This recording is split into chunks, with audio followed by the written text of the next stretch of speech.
Go.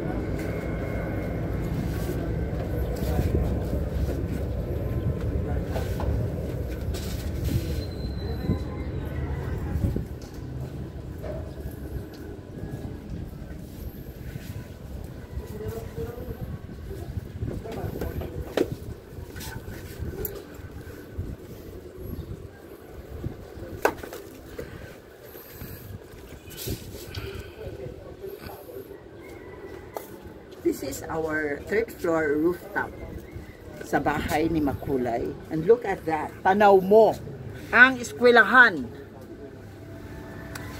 Pagdating sa side na ito, tanaw mo ang Primark. Manggahan. Bakit siya tinatawag na manggahan? Bakit niya ba siya tinatawag na manggahan? Kasi ang lugar na ito noon ay napakaraming mangga. At bakit ang ganda ng background? Bakit ang ganda ko? Kasi nga maganda ako. Ayan. So here we go. Kaya naman, saan ang galing? Lagi natatanggal.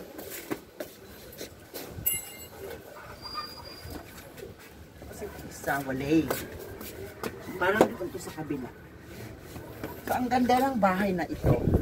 This is a very simple home just for you. Ayun doon sa kabila. Dami pa na dito. At ito lang siya sa tambak.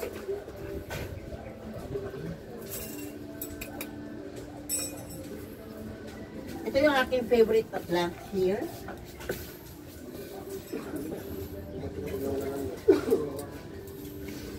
That's my plant dito sa third floor. Diba? So ito yung bunga ng aking kagandahan. Na ganda lang talaga ang puhunan na itayo ng tumbahan nila. Sa kabilang side, ang ganda rin. Para na siyang St. Mary's. Diba? Tanaw mo rin lahat ng ating ganda. Ang gaso station nandyan. O diba? So ganyan ang buhay. Kailangan laging makulay. Gawa ng buhay ay weather lang. Kaya habang nasa taas ka, manatili kang mabait sa kapwa para umanda lalo ang iyong buhay. At mas marami pang blessings na dumating sa iyo. Tignan mo sila Mickey Mouse, si Donald Duck, at si Mario Brothers. Sadyang napakaganda naman talaga. Ganda lang ang labanan para sa ikaunlad ng bayan. Try! Emerald.